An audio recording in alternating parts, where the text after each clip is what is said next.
ہم غلامان مصطفیٰ صلی اللہ تعالی علیہ وسلم کی یقیناً یہ خواہش ہوتی ہے اور ہونی بھی چاہیے کہ قیامت کے دن نبی پاک علیہ الصلوۃ والسلام اپنی شفاعت سے ہمیں نوازیں اور اپنے ساتھ اپنے پیچھے پیچھے جنت میں لے جائیں، کہ یہ خواہش ہے۔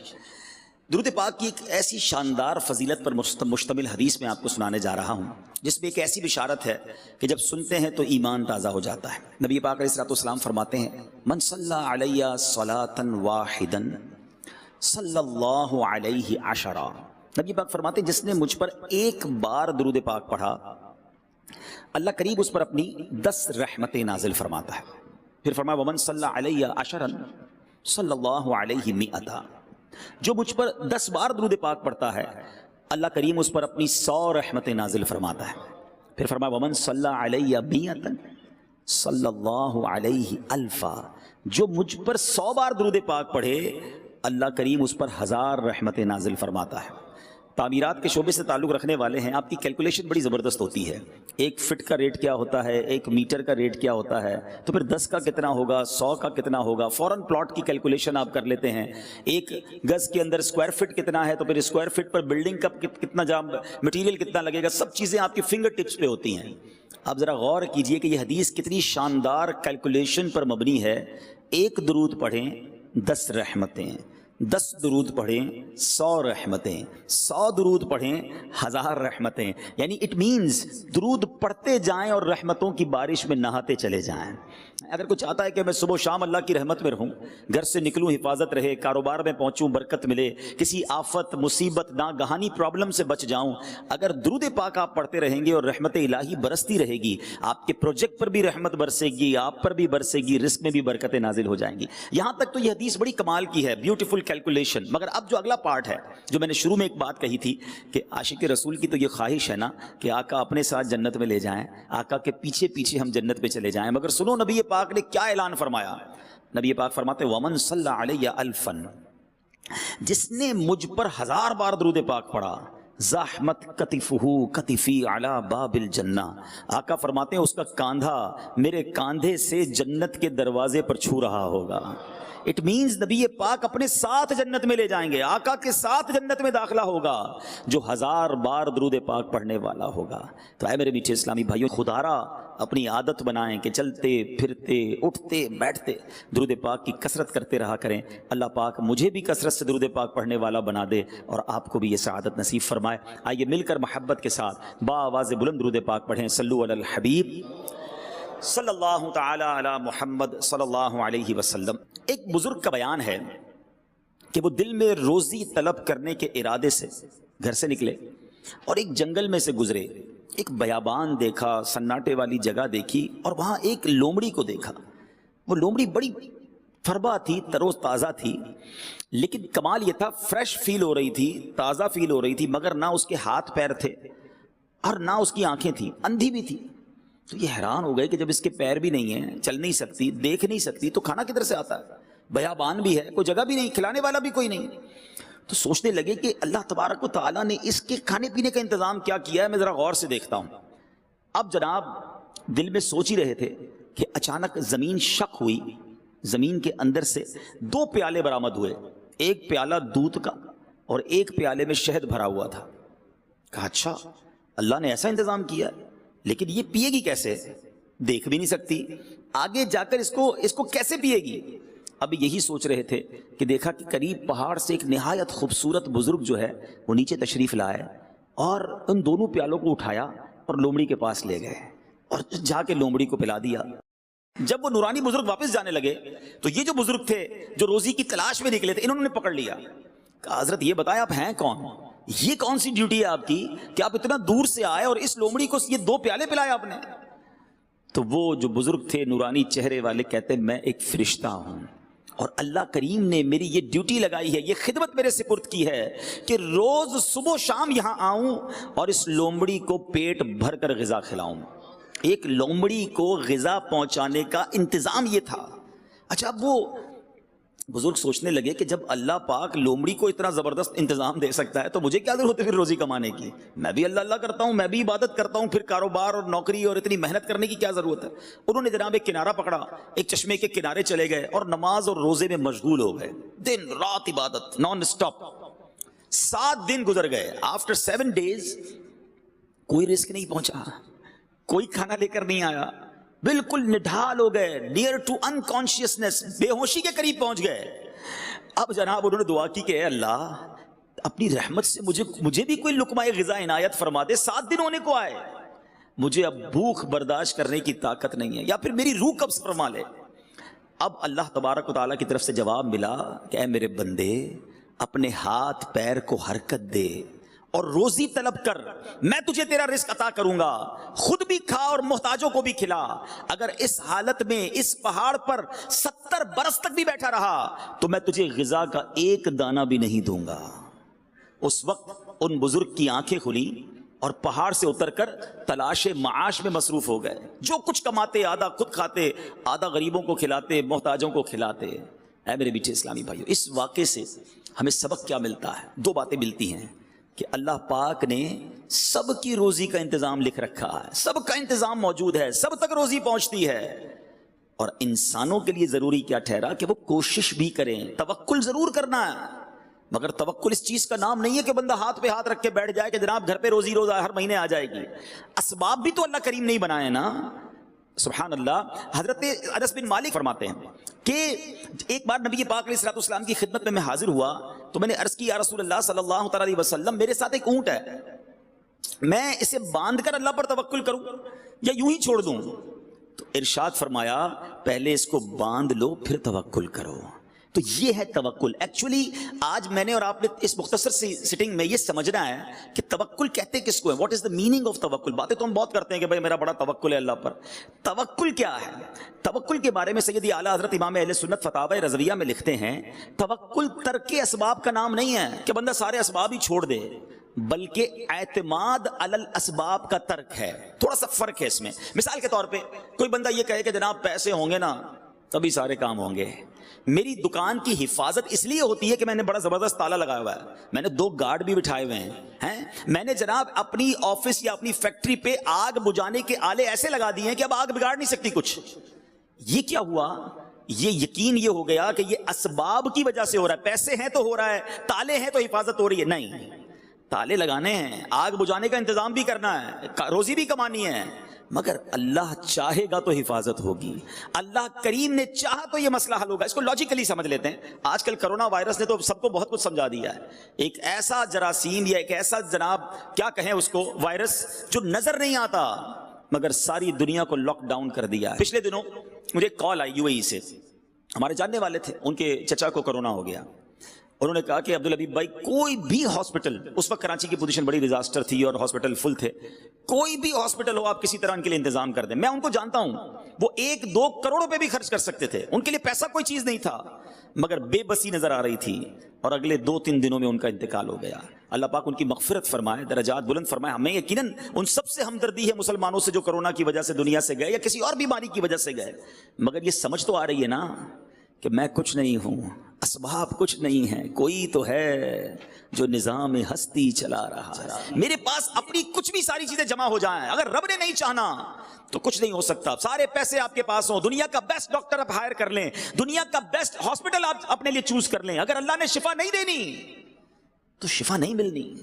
اور غریب ہے، فقیر ہے، پیسے بھی نہیں ہیں، اور کینسر جیسے مرض میں مبتلا ہو گیا ہے، میرے رب نے چاہنا ہے تو رات بیمار سوتا ہے، صبح صحت یاب ہو جاتا ہے، وہ بغیر دوائی کے شفا عطا فرما دیتا ہے۔ تو دیٹ از توکل، کہ اسباب ضرور کیجئے مگر یہ نہ سمجھیے کہ اب اسباب ہو گئے تو اس کام اپنا ہو گیا۔ شیطان ہے نا عجیب عجیب باتیں سجا رہا ہوتا ہے، یار پیسے بہت ضروری ہیں جناب، پیسے ہوں گے تو مدینے بھی تو جائیں گے نا، حج پہ بھی تو جانا ہے۔ ارے یہ بھی بہت سارے لوگوں نے سے دیکھ لیا ہوگا کہ کروڑوں پتی اربوں پتی لوگ ہوتے ہیں، ساری دنیا دیکھی ہوتی ہے، نہیں دیکھا تو کعبہ نہیں دیکھا، مدینہ نہیں دیکھا ہوتا۔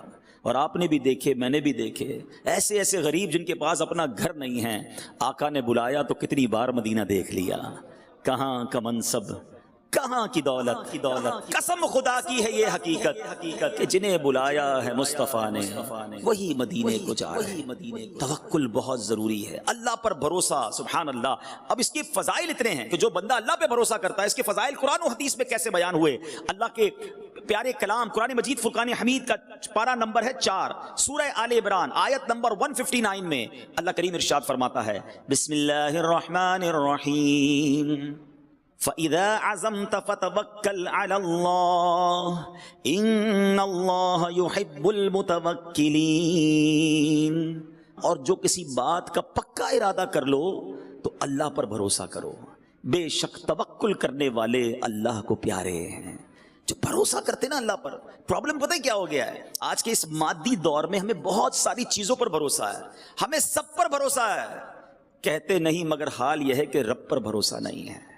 توکل کرنے والے کے بارے میں کیسا نوازا جاتا ہے۔ آج کل ڈیفیکلٹیز ہیں، کاروبار کے پرابلمز چل رہے ہوتے ہیں، پروجیکٹ رک جاتے ہیں، ڈیفیکلٹی میں آ جاتے ہیں۔ جب توکل نہیں ہوتا نا تو اس کا اپوزٹ پتہ ہے کیا ہوتا ہے؟ بندے کو جب اللہ پہ بھروسہ نہیں رہتا نا تو وہ مایوسی کی طرف، ڈپریشن کی طرف، حرام کی طرف، جھوٹ کی طرف، اور ایک وقت آتا ہے کہ خودکشی کی طرف چلا جاتا ہے، کیونکہ اسے یہ فیل ہونے لگتا ہے کہ میں پھنس گیا ہوں، کون نکال سکتا ہے مجھے، میں تو اتنی بڑی ڈیفیکلٹی میں آ گیا کہ اب تو نکل ہی نہیں پاؤں گا۔ یہ وہ اسٹیج ہوتا ہے جب توکل کی حاجت ہوتی ہے۔ بندے کو رب پہ بھروسہ ہو کہ میں کتنا ہی کمزور سہی، مصیبت کتنی بڑی سہی، ارے مجھے لگ رہا ہے میں نہیں نکل سکوں گا، مگر میرا خالق وہ ہے جو ان اللہ علی کل شیء قدیر ہے، اس کے لیے مشکل کچھ بھی نہیں ہے، وہ کن فرماتا ہے تو فیکون ہو جاتا ہے، میری مشکل اس کے لیے کیا ہے۔ لیکن پرابلم یہ ہے کہ ہم اللہ پر بھروسہ نہیں کرتے۔ حدیث پاک سنیے، نبی پاک علیہ الصلوۃ والسلام فرماتے ہیں، اور یہ ترمذی شریف کی حدیث ہے، اللہ کے نبی فرماتے ہیں اگر تم اللہ پر اس طرح بھروسہ کرو جیسا اس پر بھروسہ کرنے کا حق ہے، یہ بات ہے کہ جیسا حق ہے، جس لیول کا بھروسہ کرنا ہے، اس کو اپنا خالق مالک سب کچھ جاننا ہے، پھر ملے گا کیا؟ اللہ کے نبی فرماتے وہ تمہیں اس طرح رزق عطا فرمائے گا جیسے پرندوں کو عطا فرماتا ہے، کہ وہ صبح کے وقت خالی پیٹ نکلتا ہے اور شام کو سیر ہو کر لوٹتا ہے۔ جتنے پرندے ہیں دنیا میں، کبھی آپ نے کسی گھونسلے میں کبڈ یا فریج دیکھا؟ کچھ نہیں ہوتا، جب وہ صبح نکلتے سارے خالی پیٹ ہوتے ہیں، مگر شام جب وہ لوٹتے ہیں تو سب کو اللہ نے رزق دے دیا ہوتا ہے۔ بھروسہ ہے نا، ان کو ٹینشن نہیں ہے، ہم اشرف المخلوقات ہیں، ہماری ٹینشن ہی ختم نہیں ہوتی، اس پروجیکٹ کے بعد اگلے پروجیکٹ کا کیا ہوگا، یہ مال نہیں بکا تو پھر کیا ہوگا، سریے کا ریٹ بڑھ گیا تو پھر کیا ہوگا، ٹینشن میں ہی زندگی گزر رہی ہے۔ مسئلہ کیا ہے کہ نہ شکر رہا نہ اللہ پر بھروسہ رہا، یہ دو چیزیں ہم سے گئیں، لائف سے انجوائمنٹ بھی ختم ہو گئی اور ٹینشنوں نے بسیرا ڈال دیا ہے۔ خدا را میرے میٹھے اسلامی بھائیو، اللہ پر بھروسہ کرنا سیکھیں۔ اور یہ اللہ پر جب بھروسہ نہیں ہوتا نا تو جیسا میں نے کہا کہ بندہ پھر کہتا ہے یار جلدی جلدی تو کمانا ہے نا، آگے بھی تو بڑھنا ہے، اتنے لوگ آگے بڑھ گئے، میرے ساتھ کام شروع کیا، اس کے تو پتہ نہیں کتنے پروجیکٹ ہو گئے، میں پیچھے رہ گیا۔ اب وہ جو پیچھے رہ گیا والا سیناریو ہے نا، وہ مایوسی بھی پیدا کرتا ہے اور بندے کو حرام کی طرف بھی لے جاتا ہے۔ یہ جو پیچھے رہ جانے کی وجہ سے ٹینشن ہے نا، اس کو ذرا سمجھیے گا۔ ایک بادشاہ تھا اور اس بادشاہ کے پاس بڑا پیسہ، ظاہر ہے بادشاہ تو بادشاہ ہی ہوتے ہیں، بہت پیسے ہوتے ہیں، مگر اسے نیند نہیں آتی تھی، رات کو سوچتا ہی رہتا تھا، ٹینشنیں رہتی تھی۔ اس نے اپنے وزیر کو بلایا، کہتا میں رات کو جب سوتا ہوں مجھے ٹینشن رہتی ہے، نیند نہیں آتی، فریش نہیں ہوتا، میں جب بھی کھڑکی کھول کے باہر اپنے خادموں کو دیکھتا ہوں، غلاموں کو دیکھتا ہوں، بڑے مزے سے سو رہے ہوتے ہیں، ہنس کھیل رہے ہوتے ہیں، ان کے چہرے پہ کوئی ٹینشن بھی نہیں ہے، میرے پاس بہت کچھ ہے اور ٹینشن ہے، ان کے پاس کچھ بھی نہیں پھر بھی فریش ہے۔ تو بادشاہ سلامت اس کو سمجھنے کے لیے آپ کو 99 نمبر والا فارمولا یوز کرنا ہوگا۔ اب ذرا آج سارے بلڈر بھائی یہ فارمولا سمجھ جاؤ۔ اس نے بادشاہ کے غلام کو بلایا کہ ذرا قریب آؤ، اور بادشاہ سلامت سے کہا کہ ذرا 100 اشرفیوں کا ایک انعام کی تھیلی مجھے دیں۔ 100 اشرفیاں، اٹ مینس 100 گولڈ کوئنز، سونے کی اشرفیاں۔ بادشاہ سے وہ تھیلی لی اور اس میں سے ایک کوئن اس نے نکال کر جیب میں رکھ لیا، ایک اشرفی، اور 99 کا تحفہ اس غلام کو دیا کہ جاؤ تمہیں بادشاہ نے 100 اشرفیوں کا تحفہ دیا۔ وہ تو بہت خوش، کبھی زندگی میں اتنی اشرفیاں نہیں دیکھی تھی، دوڑا دوڑا گھر گیا، گھر والوں کو بتایا مبارک ہو، کیا ہوا، بادشاہ سلامت نے 100 اشرفیاں دی ہیں، اور کمال ہو گیا، اپنے تو دل پھر گئے، سارے گھر والے خوش، ایوری بڈی بیکم ہیپی۔ تھوڑی دیر بعد جب بہت خوش ہو گئے، بڑا انجوائے کیا، کھانا بھی بڑا اچھا لگا۔ آپ کا بھی جب ڈیل اچھی ہوتی ہے اس دن کھانا بھی بڑا اچھا لگتا ہے، پتہ ہے بندہ اس دن فروٹ بھی گھر والوں کے لیے لے کے جاتا ہے، ارے آج ڈیل بڑی اچھی ہوئی ہے، سودا پلاٹ بڑا کمال کا بکا ہے۔ جس دن ڈیل اچھی ہے اس دن موڈ اچھا، جس دن مندہ اس دن ہمارا بھی موڈ خراب، گھر والوں کا بھی موڈ خراب کر دینا ہے۔ ان کا کیا قصور تھا بھائی؟ اب یہی ہو رہا ہے اس غلام کے گھر میں، سب لوگ خوش، وہ دال روٹی بھی اچھی لگ رہی ہے ان کو۔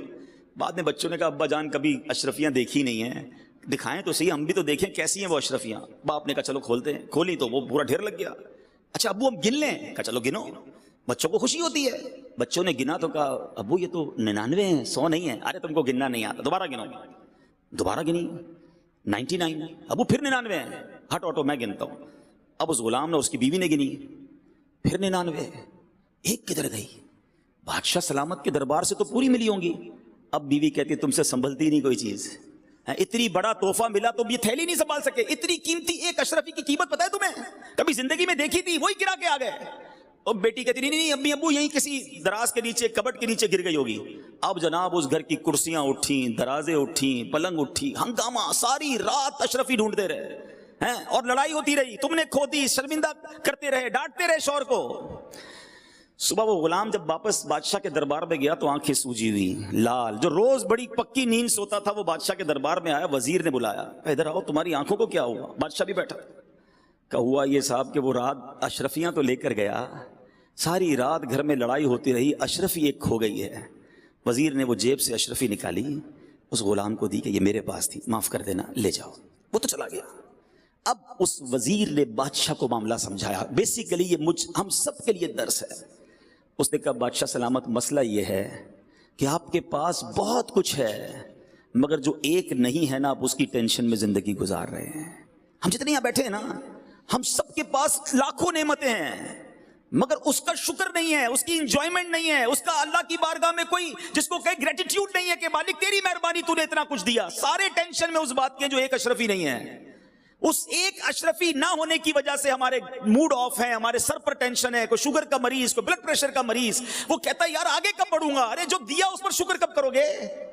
اللہ نے تمہیں کروڑ سے اچھا بنایا ہے، کبھی ہم نے اس پر انجوائے کیا؟ میں آپ کو ایک مشورہ دیتا ہوں، 99 نہیں ہے، 99 اشرفی ہیں آپ کے پاس. کبھی کاغذ قلم لے کر چلے، کاغذ قلم نہیں تو موبائل کا نوٹ پیڈ کھول کر لکھیے گا اللہ نے دیا کیا کیا ہے مجھے. تب پتہ چلے گا کہ آنکھیں دی ہیں اندھا نہیں بنایا، کان دیے ہیں بہرا نہیں بنایا، زبان دی ہے گونگا نہیں بنایا، ہاتھ دیے ہیں ٹوٹا نہیں بنایا، پیر دیے لنگڑا نہیں بنایا. مجھے 2 گردے پورے دیے، ڈائلسس کا مریض نہیں جناب. میرے دل میں سوراخ نہیں، بچے سوراخ لے کر دل میں پیدا ہو رہے ہیں. بریتھنگ کوئی پرابلم نہیں. خدا کی قسم اب سانس کی ویلیو کیا ہے کرونا وائرس نے لوگوں کو بتایا. میسج آتے ہیں کہ کسی طرح سب کچھ لے لو، میری سانس آسانی سے آ جائے. یہ جو آکسیجن لیول کم ہوتا ہے انسان کو لگ پتا جاتا ہے کہ کتنی بڑی نعمت سانس اندر لینا اور سانس باہر نکالنا ہے. سوچو تو صحیح، اولاد دی، زوجہ دی، ماں باپ دیے، گھر دیا، عزت دی، مسلمان بنایا. لکھتے جاؤ گے ختم ہو جائے گی لسٹ. اللہ نے اتنا کچھ دیا پھر بھی چین نہیں ہے، پھر بھی شکر نہیں ہے، پھر بھی توکل نہیں ہے. کب شکر ادا کرو گے؟ وہ ایک اشرفی جو نہیں ہے، وہ والی گاڑی ملے گی تو زندگی کا مزہ آئے گا، وہ والا پلاٹ لوں گا تو زندگی کا لطف آئے گا، اس ملک کو وزٹ کروں گا تب جناب زندگی پوری ہوگی. ارے جو ہے اس پر انجوائے کب کرو گے؟ اس پر شکر کب ادا کرو گے؟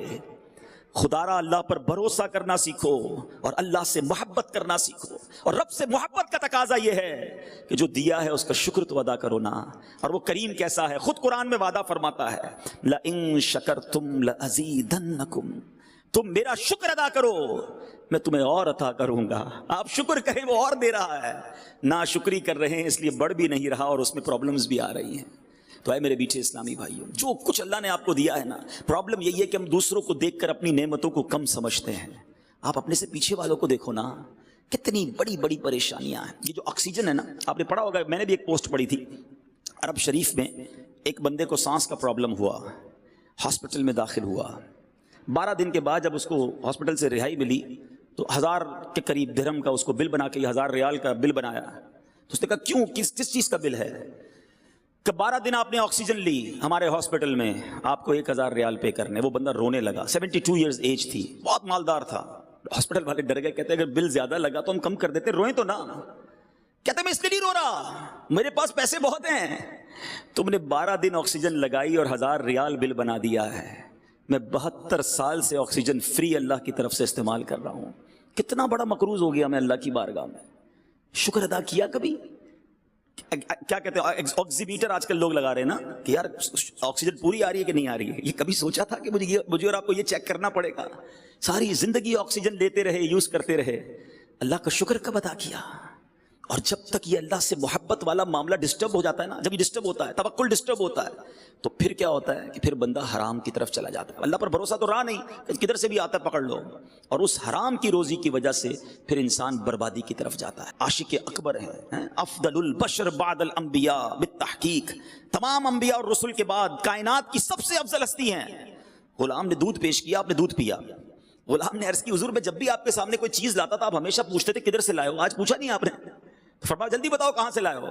کہ حضور مسئلہ یہ تھا کہ میں زمانہ جاہلیت میں نے ایک بیمار پر منتر پڑھ کر پھونکا تھا، آج اس بندے نے مجھے اس کے بدلے یہ دودھ دیا ہے. اللہ اکبر. صدیق اکبر رضی اللہ عنہ کو پتا چلا کہ جو دودھ مجھے پلایا اس نے تو حرام طریقے سے لیا ہے. اب آپ نے کیا کیا؟ آپ حالانکہ آپ کی اس میں غلطی نہیں تھی، معلوم بھی نہیں تھا، مگر آپ نے اپنے منہ میں انگلی ڈالی اور کہہ کی دودھ نکالا، اور پھر اللہ کی بارگاہ میں بڑی عاجزی کے ساتھ عرض کی یا اللہ جس پر میں قادر تھا وہ میں نے کر دیا، اس دودھ کا تھوڑا حصہ جو میری رگوں میں رہ گیا اے اللہ اسے اب تو معاف فرما دے. یہ تقویٰ ہے اللہ والوں کا کہ کوئی ذرہ بھی حرام کا ہماری روزی میں شامل نہ ہو، ہماری غذا میں شامل نہ ہو.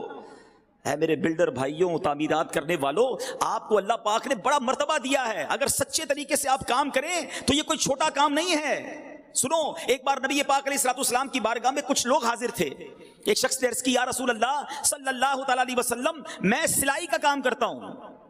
نبی پاک نے فرمایا اگر دیانت داری کے ساتھ کام کرو گے تو حضرت ادریس کے ساتھ جنت میں داخل ہوگے. ایک شخص نے کہا حضور میں معمار ہوں. سنو بلڈروں، تعمیر کرنے والوں، وہ بھی بلڈر تھا، گھر بنانے والا تھا. کہتا حضور میں گھر بناتا ہوں، معمار ہوں، بلڈر ہوں.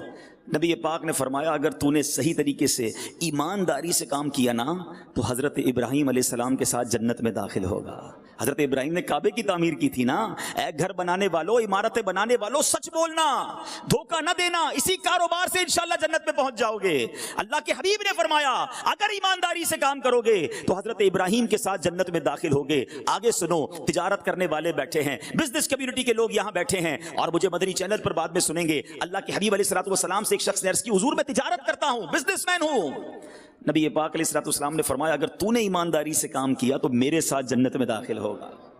تو یہ ہے اسلام ڈسکریج نہیں کرتا کاروبار کرنے کو، پیسے کمانے کو، لیکن سچ بول کر کرے نا. جھوٹ بول کر، دھوکہ دے کر کسی طرح بس پیسے آ جائیں، گاہک کا بیڑا غرق ہو، کسٹمر کو خراب مال ملتا ہو تو مل جائے، اپنی بکنگ ہونی چاہیے، اپنا سودا بکنا چاہیے. یہ ایک بار کر لو گے، دو بار کر لو گے.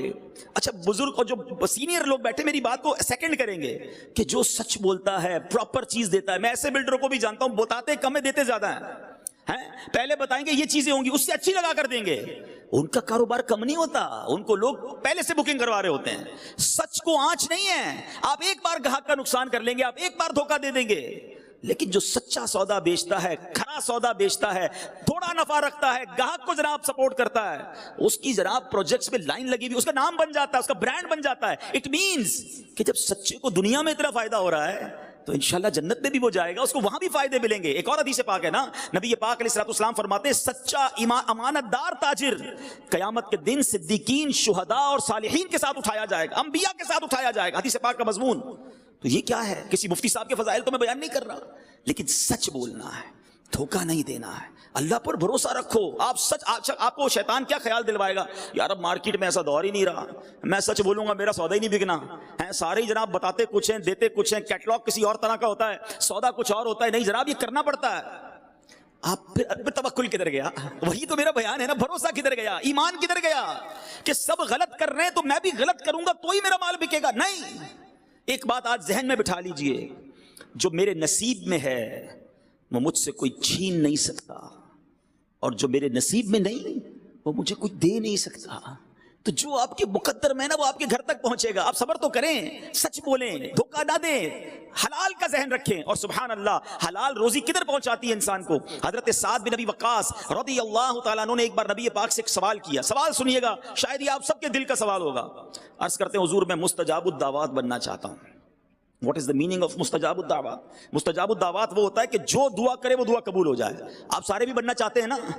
اب اللہ کے نبی علیہ الصلوۃ والسلام نے، آخری نبی علیہ الصلوۃ والسلام نے کوئی لمبی چوڑی لسٹ نہیں دی کہ اے سعد اتنے روزے رکھو، اتنے سجدے کرو، اتنے مجاہدات کرو، تمہاری دعائیں قبول ہونا شروع ہو جائیں گی. نہیں، نبی پاک نے ایک جملے میں جواب دے دیا.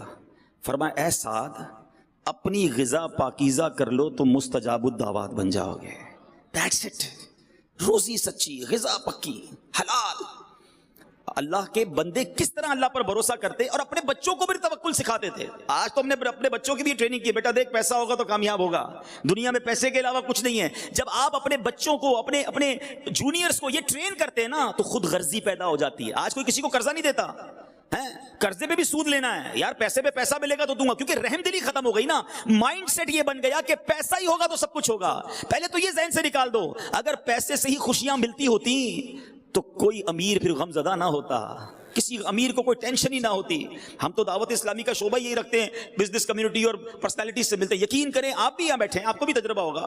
بڑے بڑے مالدار جب اکیلے میں مل کر اپنی پوزیشن بتاتے ہیں، اپنے مسائل بتاتے ہیں تو بندہ حیران ہو جاتا ہے کہ یار اتنا دکھی ہے، اس کے گھر میں اتنے مسائل ہیں. تو پیسے سے غم دور نہیں ہوتے، اللہ چاہے تو خوشیاں ملتی ہیں. حضرت احمد بن حرب رحمۃ اللہ تعالی، اپنی آخری بات کر کے گفتگو ختم کرتا ہوں تاکہ ہم خود بھی توکل کریں، اپنے بچوں کو بھی توکل سکھائیں. آپ کے بارے میں آتا ہے کہ آپ نے اپنے بچے کی کمال کی ٹریننگ کی.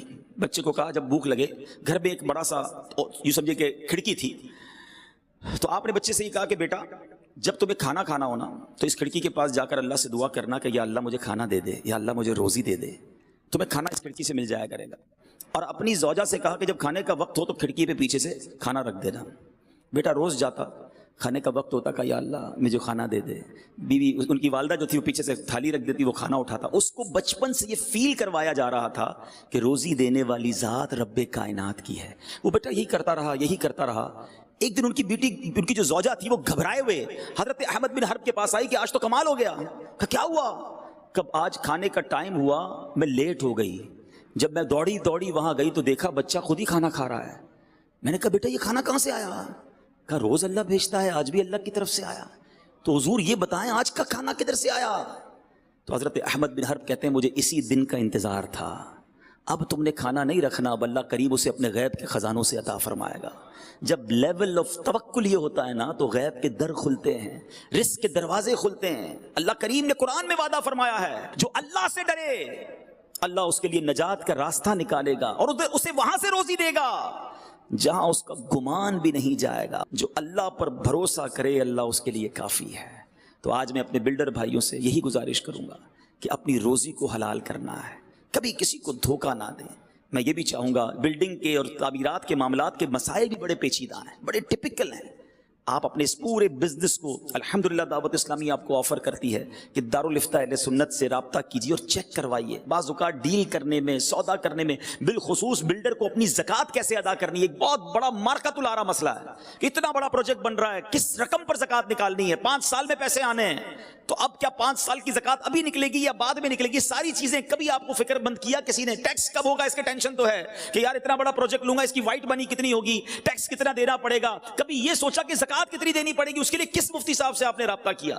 تو پلیز زکوٰۃ مال کا میل ہے. اتنا بڑا پروجیکٹ بنا لیا اور مال کا میل بھی اسی میں رکھ دیا، یہ پورے مال کو میلا کر دے گا. یہ تو میں نے ایک بات کی آپ سے.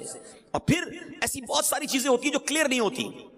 ہر چیز کرسٹل کلیئر کیا کریں. شریعت کا ایک اصول یاد کریں، کاروبار میں ایسی ڈیل کرو کہ جو تنازع کی طرف نہ لے جائے، جھگڑے کی طرف نہ لے جائے. کوشش کریں ہر چیز کلیئر ہو، مگر اتنی چیزیں ہائیڈ ہوتی ہیں. جیسے مثال دیتا ہوں، یہ جو ہمارا ایک اصول ہے کہ گراس ایریا اور کارپیٹ ایریا، یہ نیٹ ایریا، بعض بیچاروں کو پتہ ہی نہیں ہوتا. وہ سمجھتے ہیں ہم نے 1500 اسکوائر فٹ کا فلیٹ خریدا ہے، خوشی خوشی جب جس دن چابی ملتی ہے تو پتہ چلا اندر سے 1100 اسکوائر فٹ. باقی کدھر گیا بھائی؟ باقی تو گراس ہوتا ہے، لفٹ کا بھی ہے تو سیڑھی کا بھی. پہلے بتاتے نا، آپ لکھ دیں، بڑا بڑا لکھ دیں. کہتے نہیں ہمارے یہاں تو چلتا ہے. آپ کلیئر کر دیں کہ بھائی آپ جس گھر میں رہیں گے وہ اتنے اسکوائر فٹ کا ہوگا، کاغذات آپ کو 1500 اسکوائر فٹ کے ملیں گے اور اس میں ہماری یہ چیزیں شامل ہیں. ہر بندہ نہیں جان رہا ہوتا اور وہ بیچارہ بعد میں بعض اوقات ہو سکتا ہے آپ سے الجھتا بھی ہو. تو شریعت کا کہنا یہی ہے کہ مجہول نہیں ہونا چاہیے، کلیئریفائی کریں، کرسٹل کر دیں. بالکل اسی طرح ایک اور پرابلم یہ ہوتی ہے کہ پیمنٹ شیڈول کلیئر نہیں ہوتا. بہت ساری چیزیں ہڈن ہوتی ہیں، بعد میں کوئی نیا ٹیکس آ جاتا ہے، بھائی ابھی رجسٹری کے پیسے بھی دینے، الیکٹرسٹی کے بھی پیسے دینے. آپ نے جتنے پیسے لینے لے لیں، اس کی منع نہیں ہے، لیکن کلیئر کر دینا. پہلے بتا دیں کہ بھائی آپ نے اس طرح پیمنٹ دینی ہے، پھر قبضے پر یہ پیسے بھی دینے ہیں، وہ بعد میں بتائیں گے. اچھا بعد میں بندہ کہے گا میں نے نہیں دینا تھا، پلاٹ کینسل کر دو، ویسے ریٹ بڑھ گیا ہوتا ہے، وہ کہتا ہے اچھا بھائی دینے ہی پڑیں گے. تو پھنسا کر کیوں بیچنا ہے؟ کیوں چھپا کر بیچنا ہے؟ کیوں ہم نے وہ چھوٹا سا اسٹار لگا کر وہ نیچے سے چھوٹی سی لائن لکھنی ہے؟ بھائی کلیئر بتا دیں، میرے نصیب میں ہوگا تو سودا بکے گا۔ اور یقین کریں سچ بولنے والے کے پاس لوگ زیادہ ہی جاتے ہیں کہ یار یہ جو بات کرتا ہے کھری کرتا ہے، چھپ کے نہیں کرتا۔ لیز بعض اوقات کئی پلاٹس کی ہوتی نہیں، بیچ دیتے ہیں، اچھا بعد میں بتاتے ہیں ابھی لیز نہیں ہوگی۔ تو آپ چھپ چھپا کر چیزیں نہ بیچیں، حلال صاف ستھری ایمانداری سے کام کریں۔ میں نے تو آج آپ کو جنت کا پروانہ بتا دیا ہے کہ معمار بلڈر سچا کام کرے گا، نبی پاک نے فرمایا حضرت ابراہیم کے ساتھ جنت میں جائے گا۔ اللہ کریم مجھے بھی حلال روزی کمانے کی توفیق عطا فرمائے، آپ کو بھی حلال عطا فرمائے۔ میں تو یہ دعا کیا کرتا ہوں، آپ آمین کہہ دو کہ اللہ ہمیں فقط رزق حلال عطا فرما، رزق حرام سے ہمیں اور ہماری نسلوں کو بھی محفوظ فرما۔ وہ حلال بہت دے گا، آپ ہمت تو کر لو، سود کا کاروبار نہ کریں، کوشش کریں رشوت کا کام نہ کریں، کسی طرح کوئی ایسی آمیزش نہ ہو۔ اللہ پاک سچا اور پکا کاروبار کرنے کی توفیق دے، اور جتنے آئے ہیں اللہ آپ سب کے روزی روزگار میں برکت عطا فرما۔